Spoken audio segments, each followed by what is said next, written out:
Aloha, what's up everyone? Welcome to today's presentation where once again I'm going to take you back to the Dark Ages. It's of particular interest to me. I believe that there's a huge cover-up involving the Dark Ages and what it actually was. The more I study the Dark Ages, the more I'm learning that it's nothing at all like what we've been led to believe as far as the times of, the Dark Ages, the medieval times, even the Middle Ages themselves. But this seems like an entire epic throughout history that's been covered up.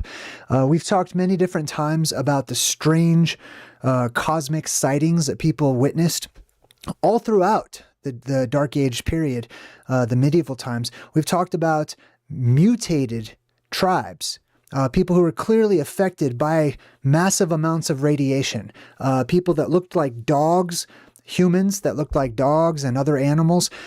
And, clearly we've seen monsters. We've discussed the bestiaries, that were written down by men who were sworn under oath to record the truth, to write down the truth. We've talked about all the different monsters, strange plants, gigantism, strange animals, mythic creatures that existed according to the records that we have, especially in the form of pictures. There were so many pictures that were drawn, so many works of art. And if you Google this, if you look up strange works of art or you look up the Dark Ages, the internet is almost completely flooded today with propaganda to make it look like people just weren't very intelligent, or people were stupid, or they just were really creative back then. And so they had strange artwork and that was just their style. I don't believe that. I believe, and it seems evident to me based on all of the evidence that I've come across in my studies and personal research, that the Dark Ages were just the opposite. That they were a golden age, that they were a time of light. And as a matter of fact, in some of these images, and many of them that I've shown to you, they made the sky golden. It was a yellow gold sky. We've seen the appearance of Jesus during these dark ages and dark times. That's why I believe it was the opposite, actually, and that we live in a time where everything has been flipped upside down. So today what we're going to focus on is martyrs, Christian martyrs. So I would just want I want to ask that if you have any, reservations when it comes to religions or these particular words, don't allow these words to trigger you when I say words like saints or martyrs, okay? Because they've existed in various forms throughout time.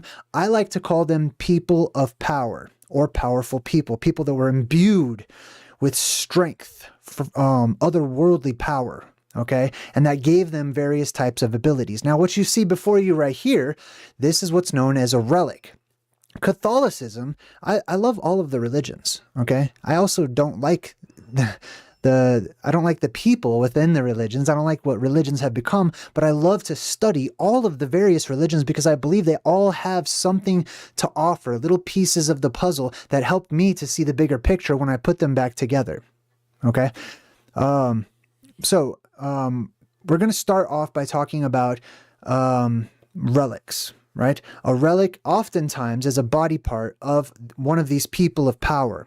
And if they identify, or if they are identified as, followers of Jesus, then they would be Catholic saints. If their belief system was different, then they could be seen as witches or wizards, or they had different titles for these people of power depending on the location and the belief system and the perspectives of the people at the time, okay? So I recommend strongly don't get too caught up in the names and the titles and whatnot, okay? These are people who are imbued with power during a time of power, all right? There was powerful people that existed, superhuman people, superheroes, essentially. Supervillains, superheroes, I'm sure. And there was also a time immediately afterwards where the people of the world, whenever the power left this world, the powerful people remained, Okay, they were leftovers. They were left over from an age of power. All right, some people refer to this as the millennial kingdom or the millennial rule, which I think is appropriate. And they were rounded up. They were herded up, not because of what they believed in or anything, but because they were a physical, actual danger to the people that had no power. Okay, now where do they get this power from? You know, I'll go over that as we continue on. But this is an example of a relic, and this is where we're going to begin. These relics were the body parts, oftentimes, or, you know, sometimes it might be clothing or something that somebody used, one of these people of power. People sought after these body parts of these saints, of these Christian martyrs, of wizards and all the like, because they believed that although the body was dead, it still possessed power, aka it was radioactive to some degree. It still had some kind of power emanating from it, right? And oftentimes, people knew that it had the ability to heal. All you had to do was be in proximity to it, or sometimes focus your attention on it. And you would come into contact or near to these relics, these ancient relics, and they would heal people, physically actually heal them. Listen, this was not a placebo, as modern academics would have us to believe, that people just believed in it so much that they healed themselves. This was a time of actual real power and magic, where the atmosphere was electrically amplified, and there was energetic currents that were rushing up throughout the earth in different cavernous systems. And a lot of these Christians, I'm just going to use the Christians are the most popular ones, okay? And I don't want to get too deep into the whole names and tags and what people were called or identified as or whatever. They were people of power, all right? Many of them lived underground, okay? Some people say that they were hiding underground. Wizards even were said to live in caves. Witches were said to live in caves. All of these people of power lived in the earth, which is why they're powerful. Because at this time, energy, powerful energy, was welling up from within the earth. People saw this on the surface. The surface dwellers, they've recorded it, especially in things like the Anglo-Saxon chronicles. I'm going to go ahead and put this on a slideshow here, so that way you can have stuff to look at while I share. But people on the surface witnessed strange events happening up in the heavens, up in the sky, and they saw the byproduct of all of this earthly energy being released. The people that lived in the earth and came up out of that earth became people of power from places of power. So, for example, in discussing some of these Christian martyrs and these saints that had supernatural abilities, all right, these are not fairy tales. These are not stories. These are real, actual events. This is history that happened. It might be cartoonified. It might be drawn in some fantastic way, or in a way that they tried to, they tried their best to depict the reality behind it, okay? But this is not comic books. This is not pretend. This is not funny. This is definitely not funny, okay? This was dead serious at the time. And people might look back and think it's funny now, but it's not to me, all right? Here are some of the powers that these people exhibited throughout this period known as the Dark Age. Levitation. Some people were known to fly, and I will go over different examples of most of these. Bilocation. Some people were seen in two places at one time by many people, usually preaching and teaching and sharing or healing or performing miracles of some sort. Telepathy. Many of these people could read your minds. Many of them could speak with animals, befriending animals, talking to the animals, interceding on behalf of the other humans that had no telepathic powers, to go and talk to different animals that, may or may not have been a threat.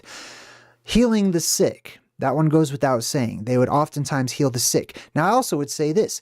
In the Bible, when Jesus walked, he performed many miraculous feats. He had superpowers. He says in the Bible that his followers, the people that looked to the light, would also do greater things than what he was doing, because they would live longer than he was living.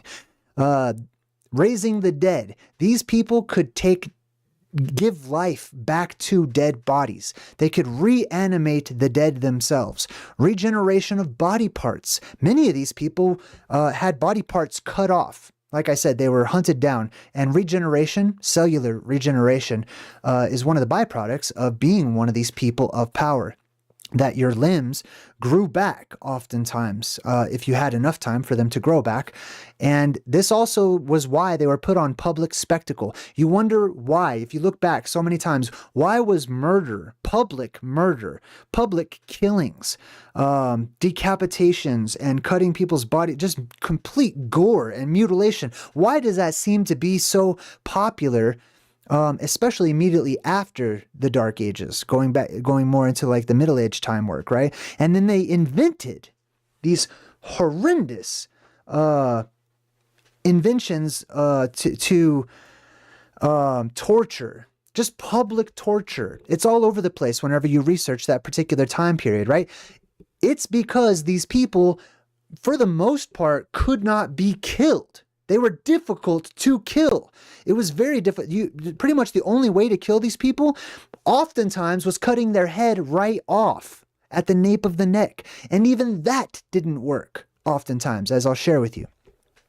Regeneration of body parts, incorruptibility of the body after they had died. So many of these martyrs and saints, after they had died, and they've been dead for many years, people went back to their graves, opened up the coffins, and their body looks fresh, like it hasn't aged. Oftentimes their hair is grown, other body parts just continue to grow and stuff, but they should be skeletal. They should be dust in some of these instances. They were not. So they survived extreme torture and injury. And a lot of that, I believe, has to do with cellular regeneration. Whenever you have an increase in cellular regeneration, it stands to reason that you would have a decrease in pain, because pain is just your body sending a signal saying, hey, some part of you is in danger, right? But if you have like a cut or something and your body's going to heal that up within minutes, like your Wolverine, which is actually where all of these stories, Marvel, DC, all the comic books, all the superheroes, they come from these ancient times. And these ancient times, I'm only sharing with you one, which are represent many different cycles that we go in and out of throughout time, okay? But that's where all the superhero stories come from. What else? Let's see. Many of them could walk on water. So, I mean, obviously, if you could fly or float or whatever, you could also walk on water. Manipulation of food and drink. Oftentimes, they could multiply food, just like Jesus multiplied the bread and the fishes. They could create beer sometimes, wine out of water. They had control over fire. Oftentimes, fire would not even burn them. It was difficult to even burn these people. I mean, if you imagine you have cellular regeneration to that level, and there might be other factors as well, they could create fire from their very fingertips, from the palms of their hands in some instances, okay? Or a type of fire, possibly electricity or plasma as well. They had control. Many of them had control over the weather, over storms, over water, over clouds. Some could shatter objects by simply speaking or giving a blessing. Some turned animals into rock, into stone. Some commanded beasts and monsters just by the sound of their voice, which was probably more telepathic in nature. As a matter of fact, the very first sighting of the Loch Ness Monster was by one of these ancient saints of the Dark Ages. It was said that he went out to the Loch Ness Monster, who seemed to be about to attack somebody, and he sent it away. They were resistant to poison. They gave restoration of speech to the mute. In some cases, they could shapeshift. As we talked about many times, there was the tribe of dog-headed men, the werewolves. There's St. Christopher right there, speaking of which. They could speak after their heads were cut off. I'll share stories with you of that. People had been decapitated, and they could still talk. They were immune to burning oftentimes. Healed by touching, people were healed by touching simply their clothing or objects that they had. Those are relics. Spontaneous fragrance of the body or a scent of holiness. These people smelled differently, like I like to call it hyper nature. They had like a smell about them, sort of like how you can smell the storm that's on the way. You know what I mean? Immediate awareness of distant events. So they had remote perception. This is actually an example of these snakes that were turned into rocks. We'll get into that. Exorcism. So they could expel demons as well. They had power over energetic forces, different types of energetic forces. Now, let's go ahead and get into some examples of these medieval superheroes. I mean, not in every case were they heroic. Not in every case were they just, using their powers, I'm sure, to help people. But these were the notable ones. These were people who did. All right. And this all stems from the cycle of cataclysms that we go through, like I talked about, and the earth changes that we go through. This was an entirely different time. This was not just a time of mud and muck and unintellectuals, walking around and people being weird and, people having no intelligence whatsoever. That's all the propaganda story. Now, we're going to start off with, let's see, Saint Denis, 3rd century France. The story is after being beheaded in Montmartre, in Paris, Saint Denis supposedly picked up his own head after it was cut off, went over and picked up his own head. He walked several miles while preaching a sermon. This made him a martyr saint in France, and he's often depicted carrying around his own head. He's by far not even close to the only story and the only example of someone who was decapitated, had their own head severed and cut off. And in some instances, they just stuck it right back on and it grew right back. Like I said, cellular regeneration. In other instances, their head was tossed about somewhere and they were yelling for help and people found their head, which was yelling and talking. Saint Edmund, 9th century England. The story is after King Edmund was beheaded by Viking invaders, his followers reportedly found his head crying out, "Here, here, here," from the forest, allowing them to recover it. Talking head. Saint Aphrodisias. This is a legend from France. The story is a decapitated bishop who carried his head to the church where he finished the church, where he was to be buried, where he wished to be buried. So he wanted to be buried. This is him right here. He wanted to be buried at this particular church. After he was decapitated, he walked about with his own head, went to the church where he wanted to be buried, and stayed there, basically. Similar story to Saint Denis. Celtic and Norse lore. In Irish mythology, the head of the warrior Conall Cernach was said to speak after death.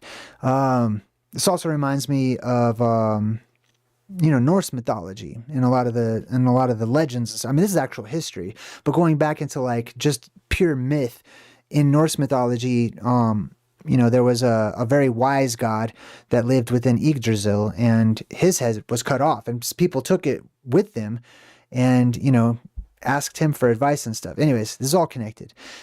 Now, here's some more of the saints. Let's get more into the Christian saints of the time.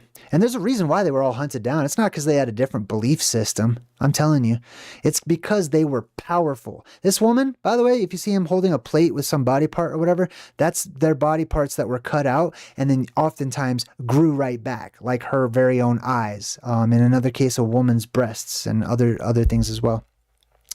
Now, back to this Christian saints, the early saints, and specifically the martyrs who endured various forms of torture without feeling any pain.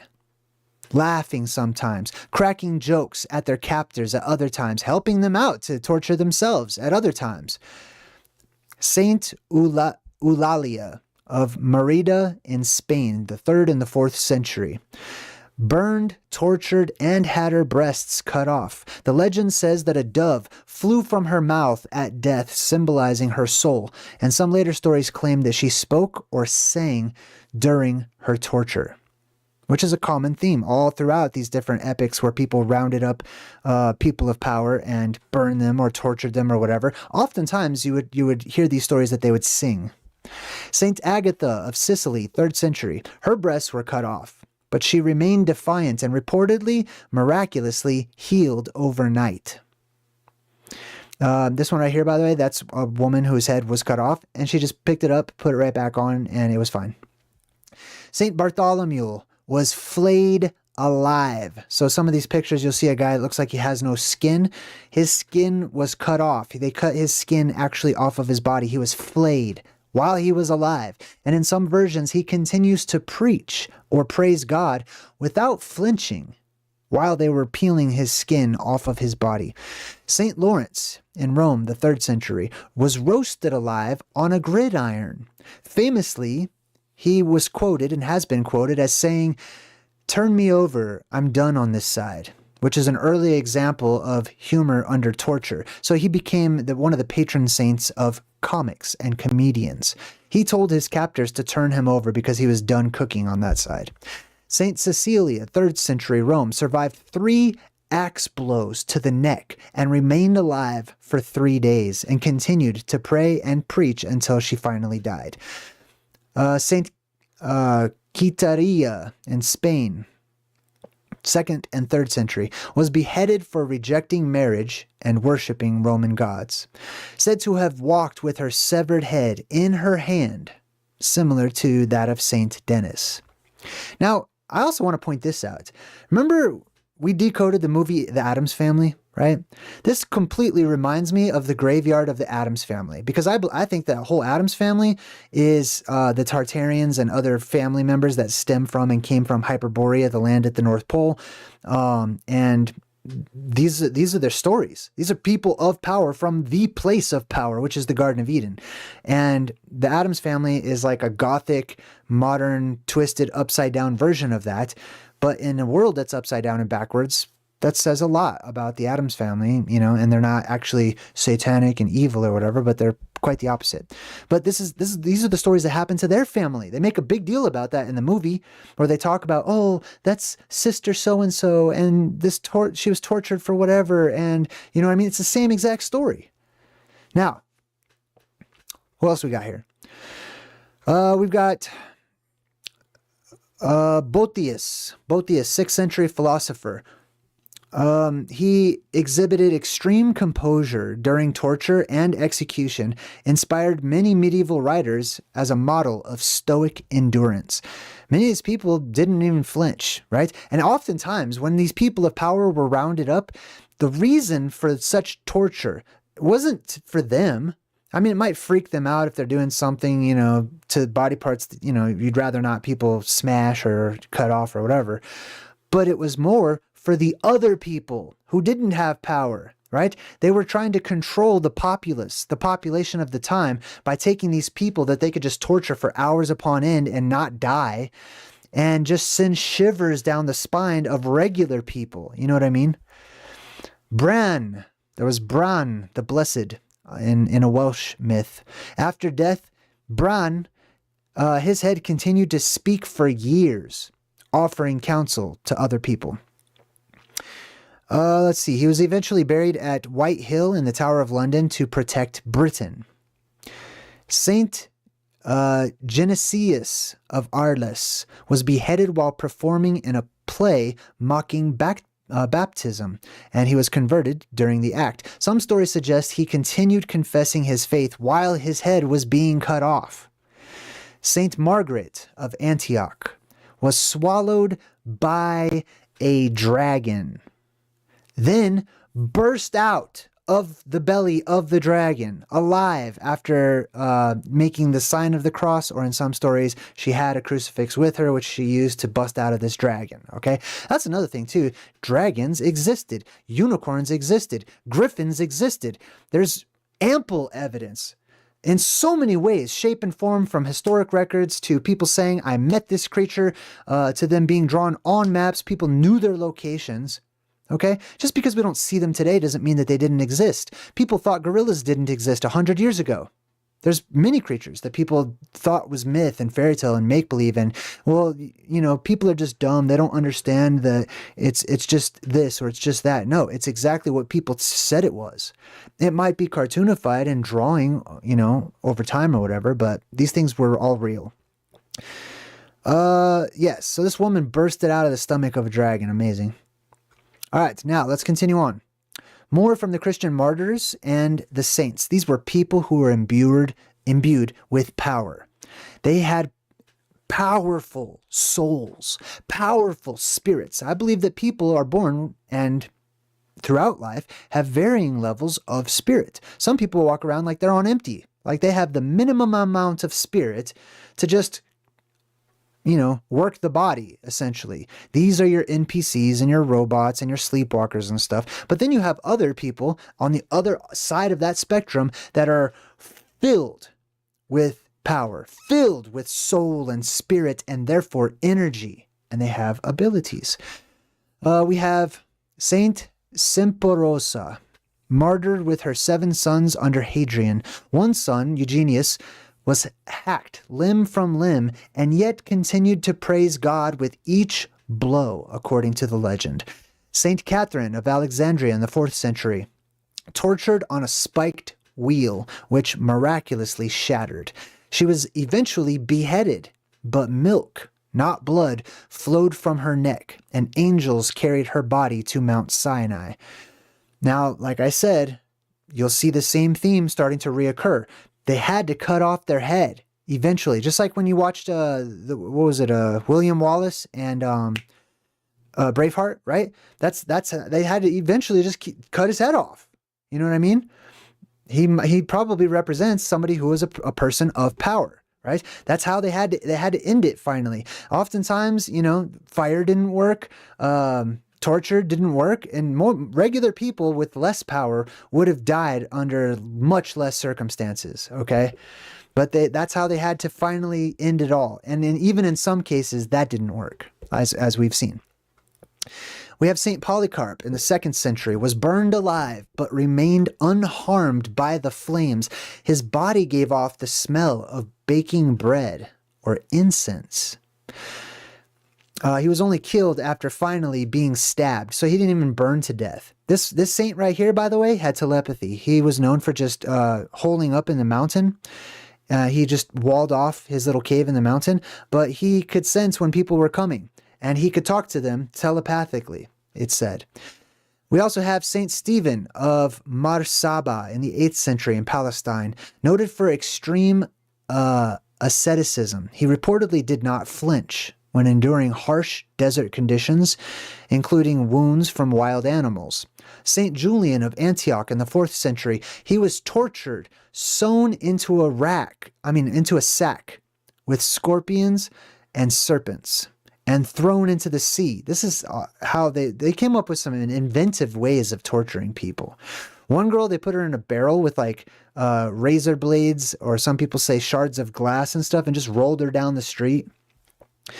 This guy's body washed ashore intact after he was sewn in with the bag of scorpions and serpents and thrown into the ocean. His body washed ashore intact, and it said a heavenly light surrounded him. This is another thing that you'll notice in these depictions, like you can see right here. There's a halo that glows around the head. The other guy didn't have a halo, okay? Why would they have a halo unless they glowed? You know what I mean? Unless they physically gave off a light, oftentimes from the eyes, or, maybe residual radioactive energy from the body or the head or the chakras or something, right? I don't see any reason. I mean, the halo has turned into just like a ring above the head these days, but that's not how it used to be. It was more like an orb around the body. It's like you could see their auras. That's how strong their auras were, right? And it may be possible that back then people could see others who had strong auras because of the amplified energy that was in the atmosphere, which allowed even regular people to have certain levels of superpowers in comparison to us today, who are basically on empty, energetically speaking. Next up, Saint Pelagia the Virgin in Antioch, 4th century, killed herself to avoid dishonor from Roman soldiers. Oftentimes they were, rapists and, trying to take advantage of virgins and women and whatnot. Legends say that her body never decayed. It remained incorrupt and fragrant. That's another example of cellular regeneration, right? Now, we've also have King Olaf II of Norway, or Saint Olaf. He was killed in battle in 1030. When his grave was opened, his body was incorrupted, and his hair and his nails had grown. Often this was seen as a divine sign. We have Saint Cuthbert, or Cuthbert, in Lindisfarne in the 7th century England. This person's body was exhumed years after death, found to be flexible and warm as though it was still alive. We have Theodoric the Great in the 6th century. After death, legend said that his soul was cast into Mount Etna. Some tales say that people saw his shadow riding a horse through fire for years after this. We also have the story of Saint Seraphim of Serov, Russia, in a later period, but rooted in older monastic traditions. This person survived a brutal attack by robbers, including blows to the skull. He lived with crippling injuries for years afterwards, but never complained and showed serene strength. We have the Venerable Bede's account of an unnamed boy, a monastic novice who sang a hymn on his deathbed after being paralyzed for days, described as a miraculous moment of clarity and life in death. Let's continue on. We also have Christian tradition, non-repeated saints. So we're not going to talk about the saints we've already gone over. Saint Leocadia, 3rd century Spain.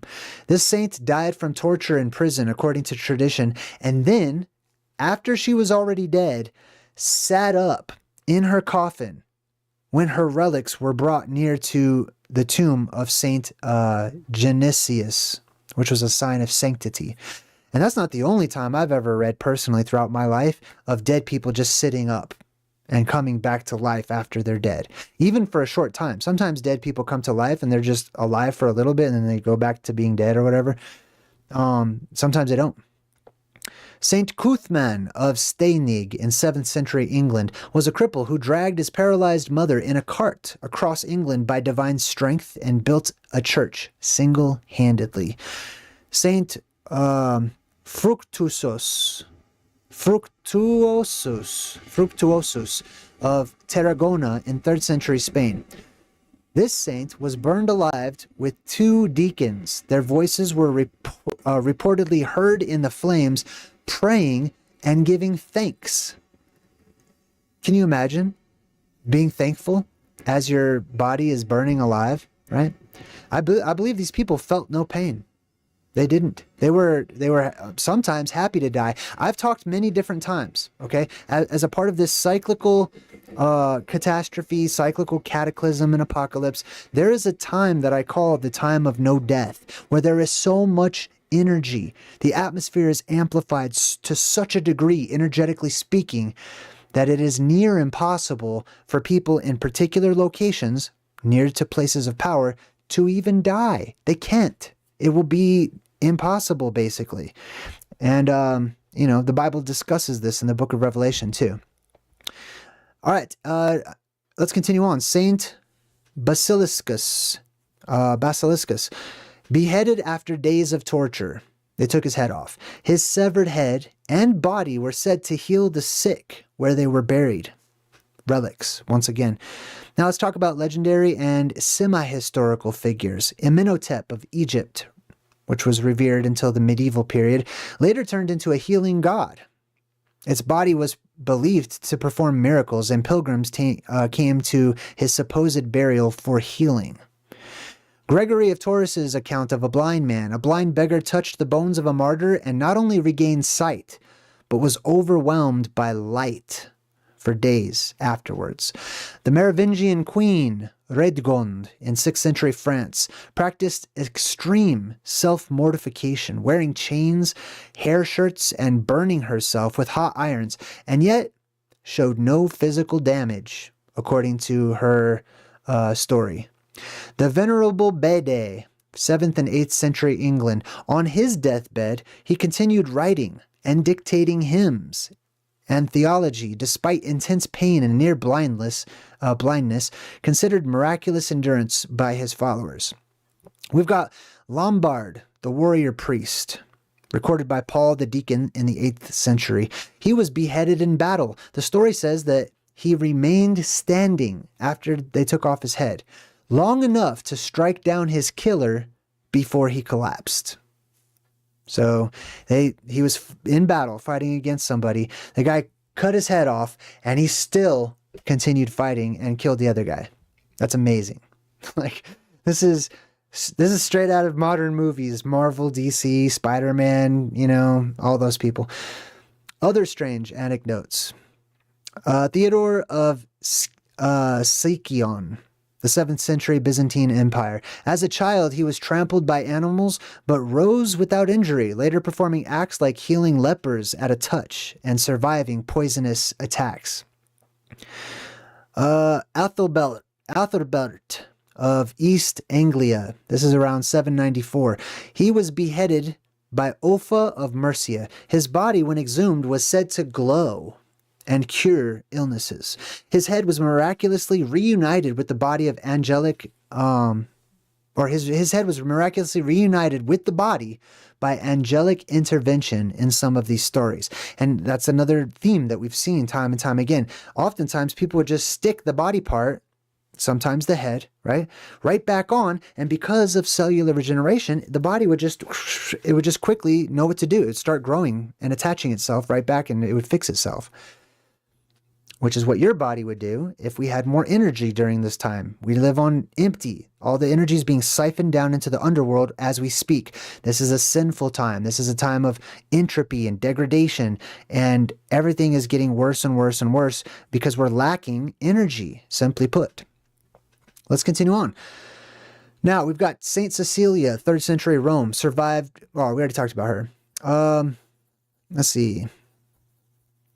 Bron, the Blessed, could not die by normal means. After decapitation, his head lived on for years, talking and entertaining companions. I think we mentioned that one before too.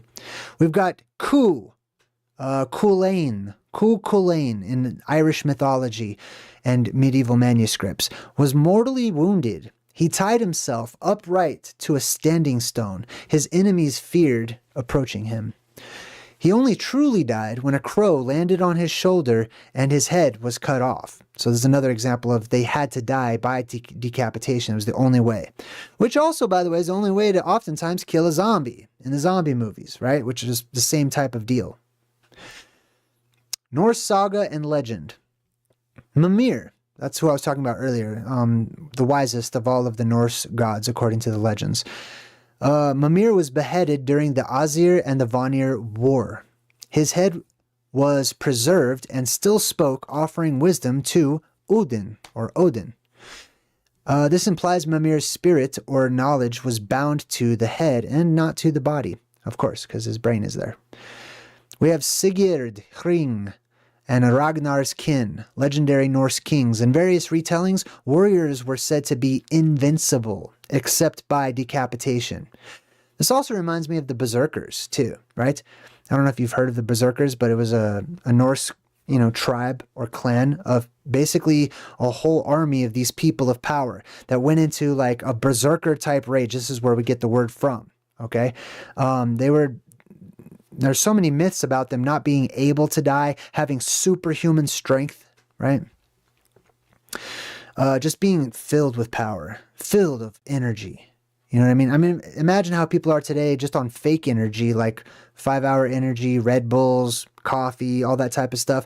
Imagine what it's like when you don't even need any of that stuff because your spirit is so strong. Your body is just rejuvenated completely at the cellular level. You know what I mean?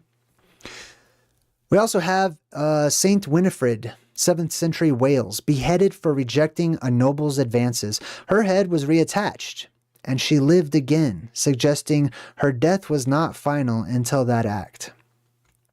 Saint Edmund, the martyr, 9th century England, could not be killed by arrows or torture. Beheading was required. Even then, his severed head cried out, showing that life remained.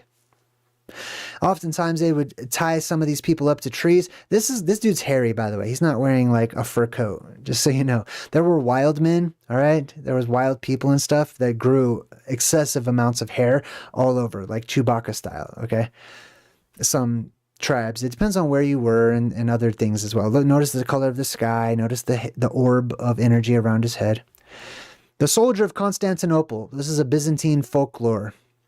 A Christian soldier enchanted by relics, swords and arrows could not kill him. He was eventually captured and beheaded, which ended his life. We continue on. Byzantine and Eastern Christian traditions. Saint Theodore, 4th century Byzantium.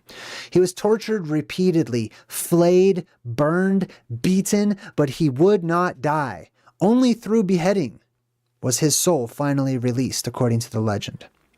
Saint Mercurius, 3rd century Roman soldier in Eastern tradition. He survived extreme torture. Some accounts suggest that he was only martyred successfully by beheading, echoing similar patterns of invincibility beforehand. Saint John Chrysostom in 407. Though not executed violently, later legends circulated that enemies tried to kill him by poison and abuse, but this failed. Death only came when God permitted it. And a theological echo of the same idea that these people were untouchable until a certain time or until a certain way. There was only a certain method that they could be killed by, right? It's also, similar to Achilles, right? There's the story of Achilles. Sometimes these people were covered in some sort of magical substance or whatnot, and there was like one body part that was not covered, and that was their weak point. There's the famous story of Achilles being dipped by his ankles or whatever in the water. There's another one of a person that was bathed in this substance, but a leaf landed on their back, and that was their weak spot. So, somebody threw a spear at their back. Now, let's go over to Slavic legends and folk saints. We've got Dobrynija Nikitich, which is basically old Russian legend. A heroic bogatyr, or a warrior knight, who could not be killed in battle. In later retellings, only beheading or divine intervention could stop him. Saint Boris and Gleb, 11th century, rooted in the 10th century events. This person was... They were actually, there's two of them. They were martyred princes. And in some versions, one brother continued to pray or speak after being stabbed and slashed, requiring a final cut to the neck to end his life. Volk Vaslavyevic, mythical prince in Russian folklore, said to have power to turn into a wolf and escape death repeatedly. Only decapitation would prevent transformation and stop him, right? I go into pretty extensive detail as to like werewolves and the dog-headed tribe of people and stuff in my new book, Return to Hyperborea. So if you're interested, feel free to check it out. It's available on my website. Islamic and Middle Eastern legends. So this is not by any means restricted to ancient Christianity, which in my opinion, is a completely different religion and belief system or way of life than it is today in modern Christianity, no matter what denomination. Islamic and Middle Eastern legends say Al-Qadir, an Islamic mystic figure, was not killable by any means. Though not beheaded, he was said to live eternally, escaping physical death entirely. This also reminds me, man, I forgot the guy's name. People say I actually look like him. What was that guy's name? Damn it, I can't remember. I forgot his name. Anyways, there's different saints that they say basically like keep reappearing throughout history and stuff. I'm not saying like I'm a saint or anything. I'm just saying, let's just continue on. Imam Hussein ibn Ali in 680. He was beheaded in battle. His severed head is said to have continued speaking, reciting the verses of the Quran. This is a key part of the Shia tradition and martyrdom theology. We also have Zulfikar, the legends of Zulfikar, linked to Ali, the cousin of Muhammad. In battle myths, Ali wielded a sword that could only kill certain enemies through decapitation, suggesting that enemies were otherwise invulnerable. So they had to invent specific weapons that were designed to be able to kill these people who could not be killed. By the way, when you see these bendy people, okay, I threw those in there because that's another type of superpower, is people that had extreme, they were contortionists, okay? They could stretch and bend their body in all kinds of different ways, and I believe that also has to do with cellular regeneration. Okay, your elastin in your body producing at high levels. Let's continue on. We've got Central Asia and cross-cultural references. Manaz, which is an epic hero from early medieval roots. Manaz could not be killed by wounds, arrows, or fire. In later tales, his enemies sought his head, believing only decapitation could prevent his spirit from returning. We have Rustam, the Persian story. Typically, this was an oral story. By the way, oftentimes you see that? That's the apex dome. Okay, you see that inverted bowl up there in the sky? That's the apex dome. People saw that during the Dark Ages. All right, go look it up. I've got videos about it. If you don't believe me, the sky was otherworldly and completely different back then. All right, they saw the firmament. They saw things that were up there in the heavens, and they drew them and depicted them often. Now, Rustam, a near invincible hero, though not always requiring beheading, when he was finally killed, it was by a clever trap that pierced his side, and then his head was struck to finish him off, suggesting no simple wound could defeat him. Now, we'll continue. We've got Joseph of Cupertino. Now, we're gonna sort of fade from people being tortured and surviving deaths and stuff, which is basically a superpower of its own, and get more into like miracles and things too. These people performed miracles. They could do the miraculous. That woman, that's the one with her breasts were cut off. That's why she's holding the plate or whatever. And they grew back, or she was healed the very next night. And oftentimes animals, like see the lions licking her, it's licking her wounds. These lions are attending to her. They wanted the lions to eat her. Sorry, I might comment as I go. We've got Joseph of Cupertino from an Italian legend of the 7th century. He was said to levitate and fly during moments of intense religious ecstasy, oftentimes in front of witnesses, crowds of witnesses. Oftentimes, these people that could fly, they were men of God oftentimes, or some sort of saint or holy people or spiritual people, people of power. If they worked at like a church or some place like that, it wasn't always seen as the best. Okay, it's not like David Blaine and everyone's like, oh my God, that's great, that's awesome. It was seen as disruptive because they freaked people out. Now, Saint Simeon of Stylites in Syria, the 5th century. He lived atop of a pillar for 37 years, surviving on almost no food and crazy exposure to the elements. He claimed to have healed people by his voice alone. Saint Francis of Paola. The legend arose later, but attached to early monastic traditions. He walked across the sea by laying his cloak on the water and just riding it like a raft. This is also similar to flying carpet tales from, ancient Arabia and whatnot, right? As I said, the atmosphere and the earthly conditions were much different back then. Okay, it was like a different planet. It was like a different place altogether. You wouldn't recognize your own world if you were just suddenly time traveled back into the Dark Ages. I promise. Okay, there was monsters. There was gigantic insects. You'll see the knights and people fighting against gigantic snails. That's not symbolic. It doesn't represent some sort of class of royalty that they just wanted to depict as snails. It represents gigantic insects that grew and thrived to gigantic proportions, including actual physical snails that posed a threat to crops and people and whatnot. Saint Francis, we talked about him. Saint John of Egypt in the 4th century walled himself inside of a cave for 50 years. People said that he had the power of remote vision, knowing visitors' thoughts before they spoke. Telepathy. The return of the original language to certain people in this world. And I believe that language is going to return to many people after this next apocalyptic cycle.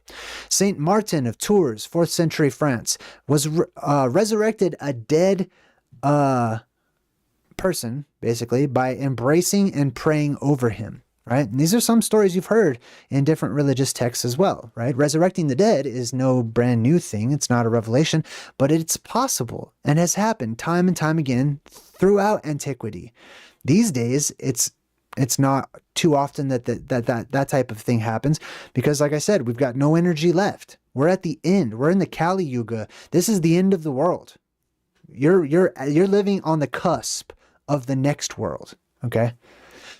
Some of you will make it. Some of you won't. Let's see, we did that one. Saint Genevieve of Paris, 5th century. could quell mobs, divert invasions, and was said to make bread multiply during famine simply by touching the loaves.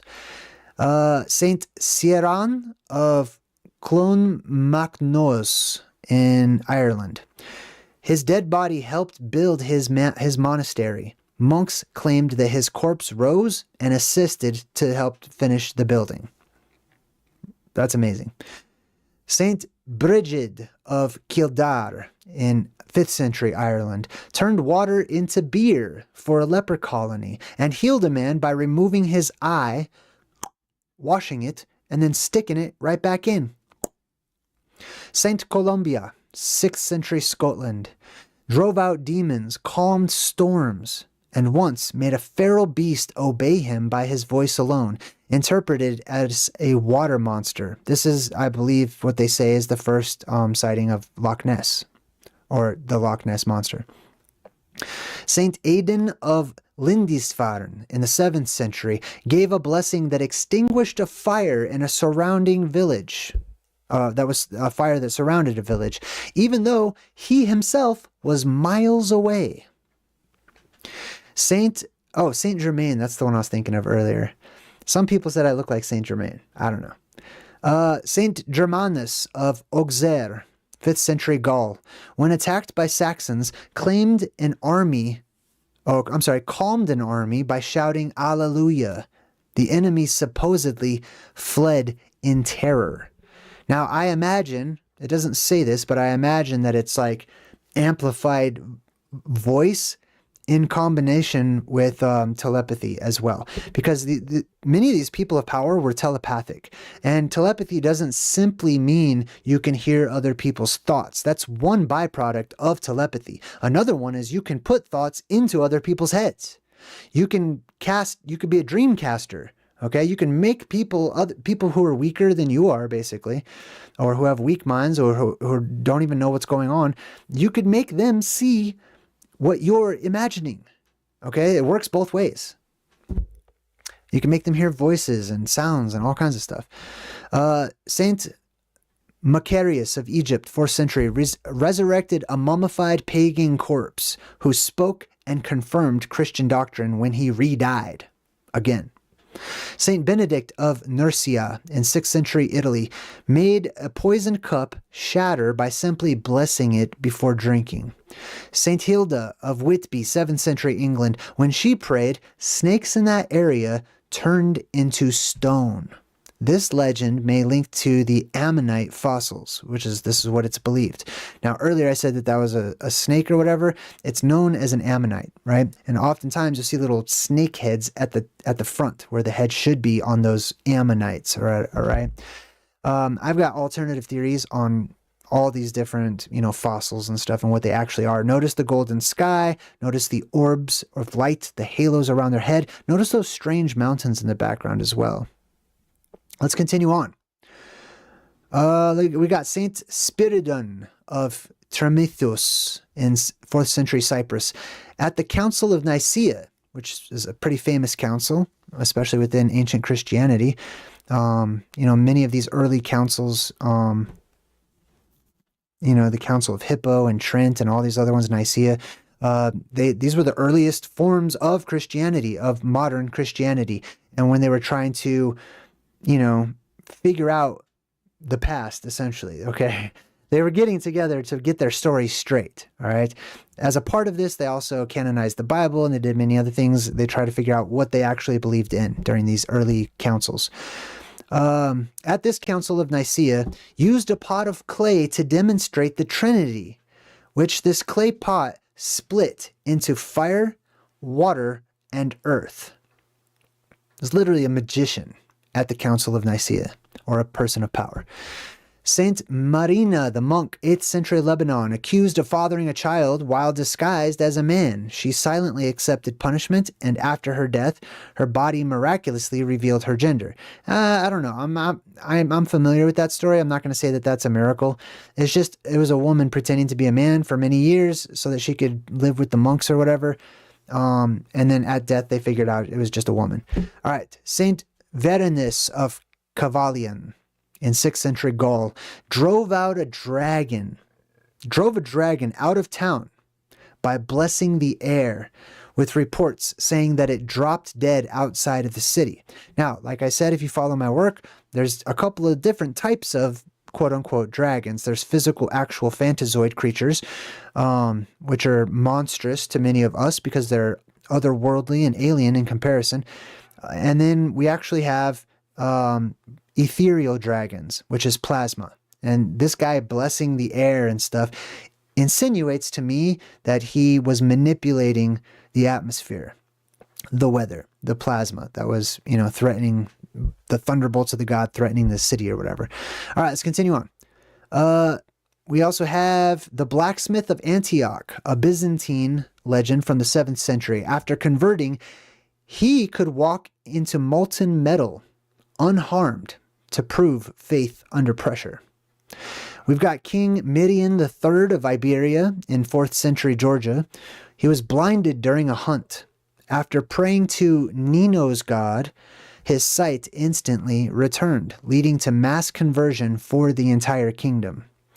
We have Saint Theodore of Sicyon in 7th century Asia Minor, said to have bilocated, being seen in 2 towns at one time, while healing the sick and delivering sermons. Like I said, I lean more towards that's not actual bilocation. That's not like he was physically in 2 places at once. I'm not saying that's impossible. What I'm saying is I believe it's more likely that he was telepathic, that many of these people were telepathic, and that they could send an image of themselves into the minds of a population somewhere else to make them see him, and he could essentially be there, even though he wasn't physically there. Right? This one's funny. It looks like the lion's getting his nails done. That's just, this is a person of power who's helping a lion who had something stuck in his paw. Okay? Right? Anyways, let's continue on. Incredible strength stories. Let's talk about super strength during the Dark Ages. We've got Saint Christopher, said to have been a giant of enormous strength, strong enough to carry Jesus across a river despite currents that grew impossibly violent under divine weight, right? So this is the story of the dog-headed saint, all right? So there's a dog-headed tribe of people, right? If you want to know more about that, check out my videos on the legendary tribe of humans, right? In my Ancient Oblivion playlist. I talk all about the Blemmies, the dog-headed tribe, the monopods, etc., and so on and so forth. And I give practical theories on how they really physically actually existed as entire tribes of mutant people. St. Christopher was said to be the doghead, but not only was he a dog-headed person, he was a giant, and he had incredible strength. Saint Germanus of Auxerre, 5th century Gaul. During a battle against invading Saxons, Germanus was said to have physically restrained warriors and pushed them back with almost no effort at all. Now, I also want to point this out. A lot of these super strength, it comes from people who serve. Let me give you an example, okay? Our world today has a lot of pressure, atmospheric pressure, and it's making things denser and denser as the pressure builds and more gases are released into the closed system that we live in. When that closed system opens up, or the sky breaks open, right, it will depressurize our atmosphere, but you will remain as dense as you already are. Children born into that world after the pressure release will be less dense because there's less pressure. Therefore, you'll have like super strong skin and bones and muscles and stuff. You'll basically have superhuman strength. That's the guy that was flayed, by the way. His skin was cut off. All right. Let's see. Let's continue on. Also, things weigh less. Okay, after depressurization of the atmosphere, buoyancy increases in our atmosphere. And so things physically actually weigh less in those conditions than they do today. Today, things are very heavy. Everything's extremely heavy today. Very dense, very heavy. But that's not always the way that it will be. Okay, we go through cycles where things are much lighter and cycles where things are much more heavy. We live during the time where everything's heavy. Saint Samson of Dole, 6th century Brittany, lived and moved massive stone blocks all alone when building churches, feats normally requiring many men. One person could do it by himself. like I said, if you're one of those survivors, if you're one of those people that survived from the time where everything was dense, you're going to have super strength. You're going to be able to lift extremely heavy objects. You're going to be able to jump much higher than everyone else and run much faster than everyone else. You know, you're like Superman, basically. Continuing on. Let's see. We talked about that one. Saint Guthlac of Crowland in 7th century England battled demons physically. Hagiographies described him grappling and throwing off evil spirits with supernatural strength. That's interesting too, being able to just use your energy against other energetic or ethereal ghosts, monsters, demons, etc. Beowulf, that's one you probably have heard of, because oftentimes schools require it as reading, which is unfortunate because the translations make it very difficult to understand what the hell's even happening in Beowulf because of the way it's written. It's sort of like reading the King James Bible, but worse. Beowulf, Anglo-Saxon poem, 8th and 9th century. I mean, that's the versions they had when I was in school. They probably have different versions now. Anyway, said to have the grip strength of 30 men in each hand. He defeated the monster Grendel, barehanded, tearing off its arm. This is a true story of incredible strength. People will tell you it's fiction. It's an early form of fiction or whatever. Well, if it's fiction, why is it so important? You know what I mean? It's not fiction. Saint Edmund, the Martyrs, 9th century England. Before capture, he was said to have single-handedly fought off Viking war bands, slaying many men before being overwhelmed. There's also a biblical account, right, of Samson in the Bible, who, you know, like, and there's many judges, and these are judges of the Dark Ages, essentially, okay? If you know the judges of, you know, the Old Testament of the Bible, they were superheroes. Almost every single one of them, all right, in my eyes, right? They picked up just average objects, in some case, like, you know, a bone or a jawbone or whatever the case may be, and they would whoop hundreds of people all by themselves. True story. Where were we? Let's see. Rustam, I think we talked about him.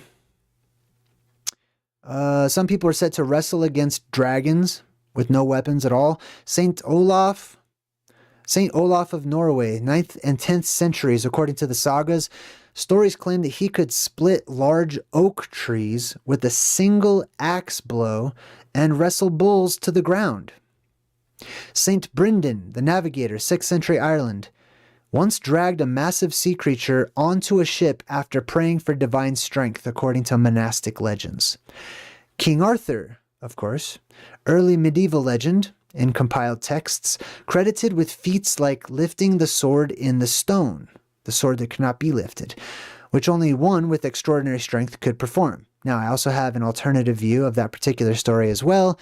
I personally don't believe that there was a king named Arthur as a physical human. I believe he was a type of an energetic phenomenon that people witnessed and saw in the form of a sword that rose up from the earth in the sky as terrestrial plasma, etc.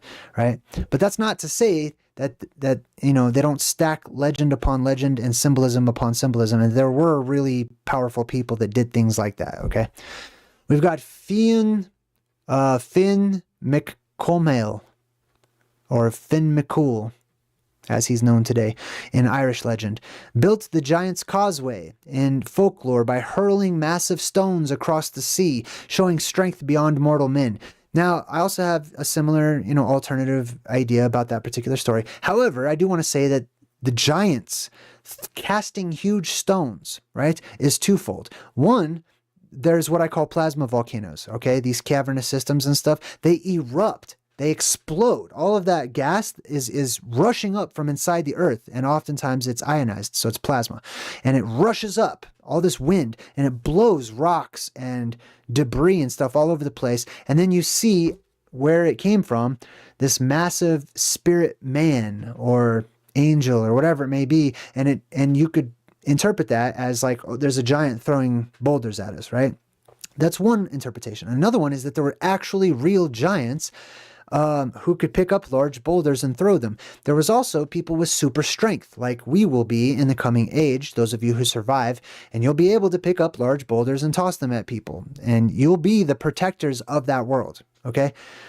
It'll just be a default, okay? Some of you, maybe you won't help people or whatever, but I'm sure you would help your own family members and stuff, right? People will write legends about you. You'll be the superheroes of the coming age. You'll be the patriarchs and the matriarchs of a fantastic world. And people will write these legends about you. And they'll come to you. They'll hear about you, about your strength, about your perceptive abilities, about miraculous things that only you can do, that they've never seen anyone do. All these children born into this new world. Let's continue on. Let's see. Harold Fairhair, 9th century Norway, claimed to row long ships all by himself, outpacing multiple crews of oarsmen. Paul the Hermit, 4th century Egypt. After years of surviving in the desert, accounts say that he was able to lift boulders easily when aiding travelers. These are apocalyptic survivors. Okay, these are people that grew up in completely different earthly conditions than others. Okay, it's the same story as Superman living on his world in Krypton and then coming to our world, and now he's got superpowers only because he changed worlds. He's not Superman. He doesn't have powers on Krypton. Okay, everyone on Krypton has the same superpowers, and therefore, to one another, they're just normal. You know what I mean? That's us today. You're basically Kryptonian. You live in the land of the dead right now, but because of all the pressure that's building up and stuff, you're developing all these superpowers right now, or could be. In the world, for the world to come. Let's continue on. Saint Mildreth of Thanet, 7th century England. As a child, she was said to break iron shackles when pagan captors tried to imprison her. You could bend iron and stuff. Like I said, that the materials of that future world, of our future world, are less dense. They're not as tough. They're not as strong. They're not as hard. Even the very rocks and stuff themselves will be more clay form. All right. And people will be able to shape them, and then they'll get harder over time and they'll become dense. And that we see evidence of that in our world today. Okay. It's very obvious that there's impressions in solid stone where people just pressed into it when it was not solid stone. Ragnar Lodbrok, semi-legendary Viking of the 9th century. The sagas describe him as breaking shields and mail armor with his bare hands. Saint Mokta of Lut, 6th century Ireland, built churches without help by carrying timber beams and stone blocks on his shoulders. That one reminds me of, what's that guy's name? The guy that built the Coral Castle, Edward Leedskalnin. That's what that reminds me of. Arminius, early medieval Germanic lore. Roman chroniclers hint at almost superhuman strength, describing him killing multiple Roman soldiers at one time in ambushes. Also, somebody told me, shout out to you guys for always recommending cool movies. Someone told me to watch The Lost Lands, which I just watched last night with my son. And a lot of the things that we're talking about right now is actually portrayed in that movie, The Lost Lands. It's amazing. Let's talk about supernatural healing and restorative miracles. I'm going to go a bit quicker through these ones. Saint Martin of Tours raised a dead man back to life after prayer and touching him. Saint Genevieve of Paris healed the blind man, restored motion to a paralyzed individual simply by touching or praying over them. Saint Nino of Georgia cured Queen Nana of Iberia of a crippling illness, leading to mass conversions of Georgia to Christianity. Saint Cuthbert healed the sick by anointing them with holy water that he personally blessed. Saint Patrick of Ireland healed a king's chief advisor by laying hands on his broken body, restoring full strength immediately. This whole laying on of hands things, I've been to a lot of churches that they do that. Look, I'm not here to, okay, how do I describe this? When you have a person that is powerful, who has a powerful soul and a powerful energy, then you can transfer that energy. Okay. These were your ancient, what they call them, clerics, okay? They literally used their soul to give you some of their soul or spirit. They would transfer some of their spirit to you so you would have more spirit, allowing you to heal yourself, basically. Okay? And then oftentimes after they did that, they'd be really weak, and they'd have to like regenerate their soul or get it back or whatever. But that's the laying on of hands. You can't have a bunch of sleepwalkers touch you and then you're going to just be healed. Okay? I don't know. Anyways, but with more people, there's more energy. So there's some truth to that too, still. Let's see. Some people restored, Saint Bridget restored speech to the mute and healed lepers' sores just by making the sign of the cross. And there's leprosy and all those types of things. Those were prevalent too during times like this, whenever you have all these gases coming up out of the earth. Many gases can cause boils and warts and, convulsions and people twitching or dancing, you know what I mean? All this type of stuff. People laughing, laughter plagues. Saint Germanus again cured blindness in several children by blessing river water and having them bathe in it. Water itself too, especially water that has, this is very important. Water that has a lot of, minerals and things in it, especially microscopic metals and debris and stuff like that. Mineral water, basically, right? Those were healing waters. The healing baths of ancient times was not just people taking a bath and they're healed because they cleaned themselves. So they're staying clean so they're healthier and they're not dirty. No, that's not what that was about. Yes, taking a bath or taking a shower can, keep you healthy because you're clean or whatever. But in some cases, it can actually make you less healthy. My point is, when you have this inner earth energy rushing through these various cavernous systems, some of those cavernous systems are full of water. And they have all these particles in them, crystals and metals and stuff, that absorb the energy, the plasma, that is rushing through those waters. And they are basically become radioactive to a certain degree, okay? And these healing waters, the people would go to them and they would be healed, okay? Because they had healing effects. Just like these people of power had healing effects, had to. They had healing effects, so did the waters, okay? It's the plasma itself. It's the terrestrial life-giving energy that is absorbed by bodies or water or whatever it may be, okay? But over time, that plasma, that energy starts to recede. It starts to go back down inside of the earth. So these places where people once knew for a fact there's healing waters there. There's a certain angel that will stir up that water and it'll bubble from time to time. And the first person in there, they'll be healed, according to, various biblical stories, right? And many other too. Doc Holliday, that's the whole reason that the famous Western famous gunslinger, Doc Holliday, he died here, actually, in Colorado. He came here because he heard the legend that there were these healing springs. It's not because there's fresh air and all that stuff. Yes, that helps and that may contribute to healing, but it's because of actual, powerful, supernatural places of power that would heal people. They lost and they began losing that power over time. These caves, there's a reason why all these caves are off limits to all of us, okay? The government doesn't want you to have power. Look what they did to all these people that had power back then, right? People who are weak, people who are able to control the minds of the masses, they don't want you to have telepathy and, access to the secrets of the ancients. Let's continue on. One person, Saint Elby of Emly, 6th century Ireland, brought a child back to life after it was mauled by wolves. Saint Samson of Dole, 6th century Brittany, healed a paralyzed man by laying a cloak over him overnight.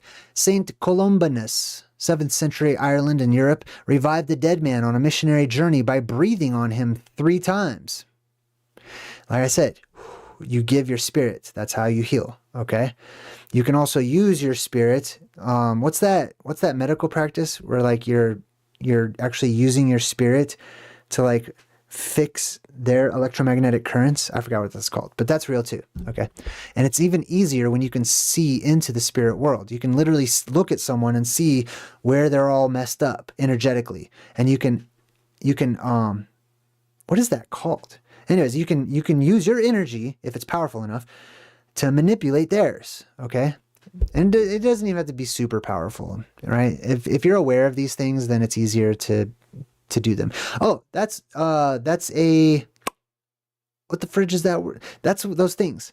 Sprites. That's a sprite that I was talking about. The atmospheric. I'm off topic. Let's just keep going. All right. Well, who else we got? Saint Modwena, 7th century England, healed plague victims by praying beside their beds and anointing them with river water. Saint Wilfrid of York cured a woman suffering of years of paralysis by making the sign of the cross over her. Right? That's also a way to manipulate the energy. You can make different sigils. You're just moving energy about, okay? Like in the next world, I'm gonna give a class on this, okay?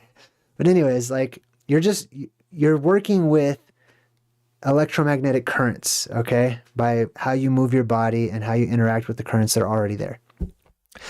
What else? St. Augustine of Canterbury, 6th and 7th century England, healed the blind and the lame by touching them with relics and by baptism.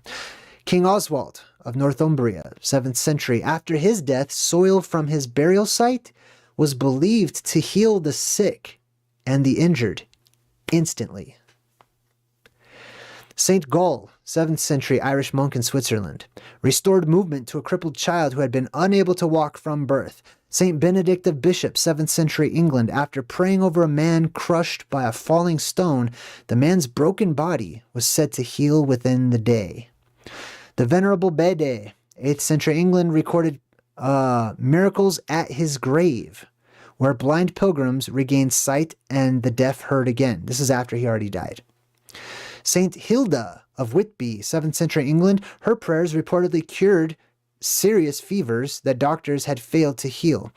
We've got St. Theodore of Sicyon in 7th century Byzantium, healed cancerous growths by simply touching and blessing the affected areas. Now, I want to talk about cancer too.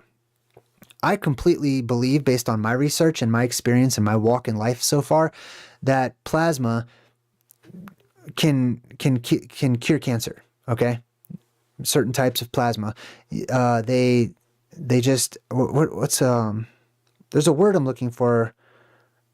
Disinfect. I don't know. That's not the word, but it's something similar to they disinfect. Okay, they get rid of bacteria. They get rid of my vocabulary is like going because I'm at the end now. Like mushrooms, like how fungal infections and stuff like that. Like plasma can heal those things. They just destroy them. So imagine when you live in an environment, an atmosphere that's amplified electromagnetically with plasma, constantly just stimulating your very body all over the place, right? The healing of the nations, as it's referred to in the Bible, I believe. Saint Edith of Wilton, 10th century England, healed a blind nun by placing her own veil over the woman's face and praying.